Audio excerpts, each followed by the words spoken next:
Hello, Sagittarius. Welcome to the Empress channel and gagawa tayo ng monthly reading. Of course, hindi mag-resonate sa lahat, and if ever mag-resonate po sa inyo, please paki-like lang po yung video para makatulong sa channel. And thank you in advance. So, eto po, hingi po tayo ng reading for the month of July 2024 for Sagittarius. Sagittarius, July, na doble. Seven of Pentacles, Queen of Pentacles, uy. Eight of Wands.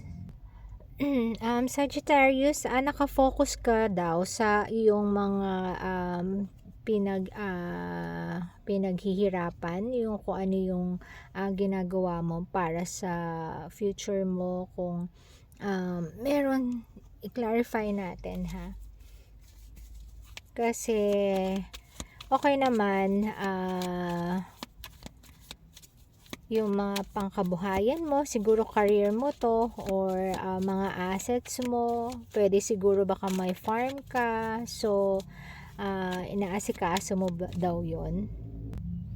Then it's either merong siguro may dati kang issue, pwedeng tungkol sa lupa, ganun, or mga properties, mga assets mo, pwede rin na naudlot yung mga usapin noon, and parang medyo matutuloy. So clarify natin, Sagittarius, for the month of July 2024. Queen of Cups, Eight of Wands na naman, lumabas na naman siya. Knight of Wands, Ten of Swords, may end of cycle na, so parang may gumugulo sa iyo, sa isip mo, at matatapos siya. Queen of Swords, and Eight of Cups. Parang may iniwasan ka na before, dahil nasasaktan ka.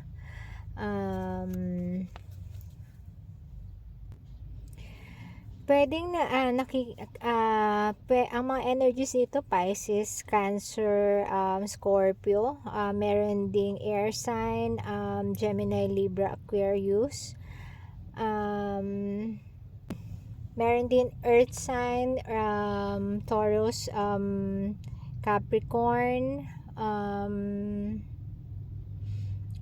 merong parang kang possible na nag-abroad ka, and then may mga naiwan ka, either properties, mukhang meron ding mga persons kang naiwan, meron kang naiwanan na parang nag-care sa'yo, meron ding nag-aalala sa'yo. So parang ang nakikita ko dito, parang tatlo ang possible na nag-iintay. So kung babae ka, pwedeng lalaki to, kasi hindi naman siya gender specific. Merong water sign, may air sign, may earth sign kang naiwan, and then parang pumunta ka sa isang foreign land, pwede rin yung mga nag-abroad, or pwede rin pumunta siguro sa ibang city na malayo sa lugar mo. Medyo nahirapan ka. Eto, meron isa dito na nahirapan ka, na dahil nagki-care siya talaga sa'yo, alam mo nagki-care siya sa'yo. Ten of Swords, yung pag-iisip mo, pwedeng matutuldukan na. So hindi natin alam kung ano ang pwedeng mangyari, either sa tatlong ito, or pwedeng ma-meet mo siguro, or bumalik at makipag-usap sa'yo. So yun, yung iba sa inyo babalik yung mga yung mga dating pwedeng nag-ghost, or pwedeng ikaw yung lumayo, depende sa sitwasyon. So yung iba naman usaping lupa siguro, parang mapag-uusapan muli. Ganon. May mga bagay-bagay na naudlot yung usapan and then mapag-uusapan na muli.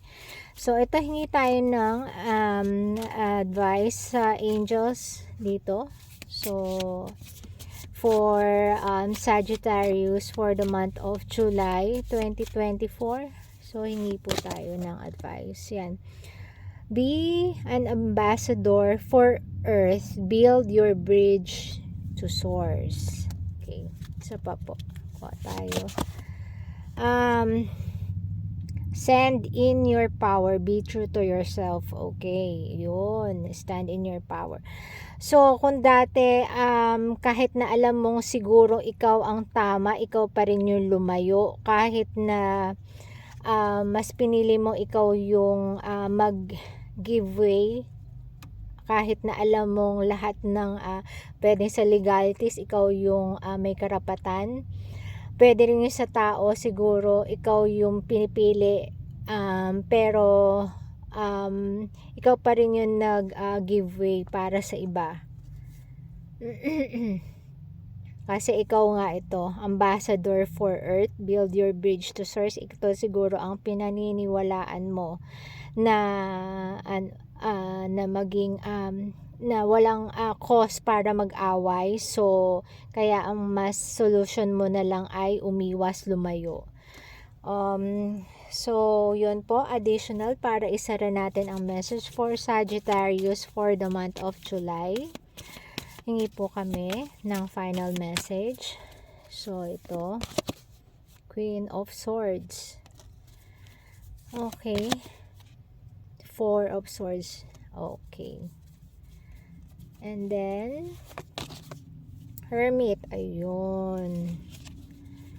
Ayun. Ito ang mga dahilan kung bakit.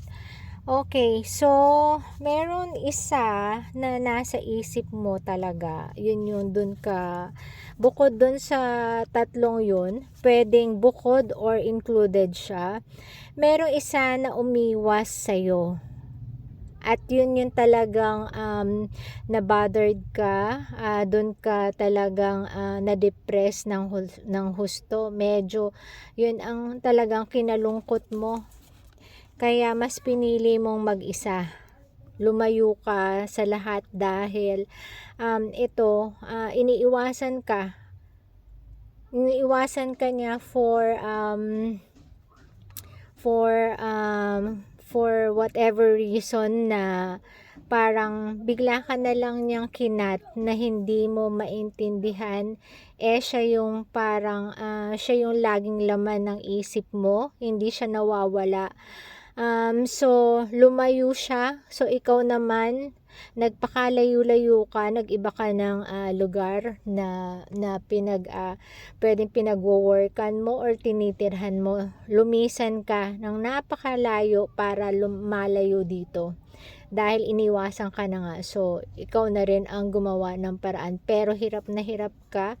And magmula nun, talagang laman pa rin siya ng isip mo. And till now, laman pa rin siya ng isip mo.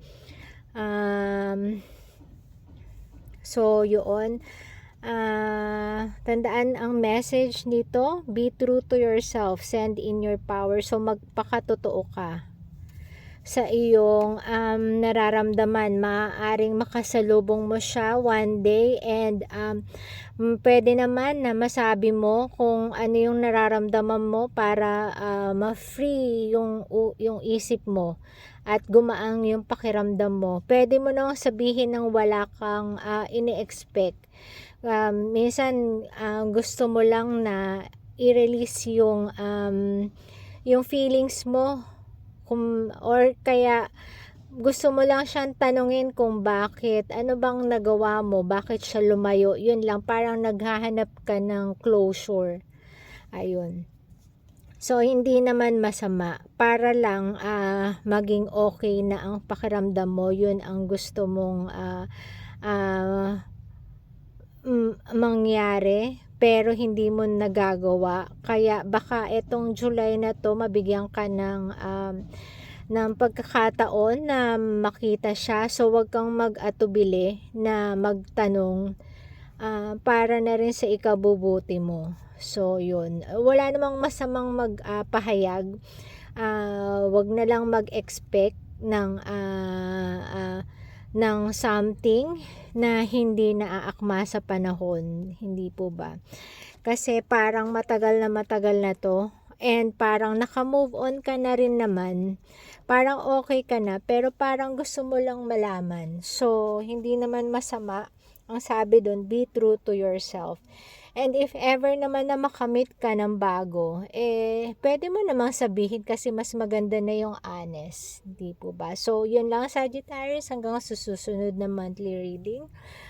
Thank you and God bless po. Have a great month.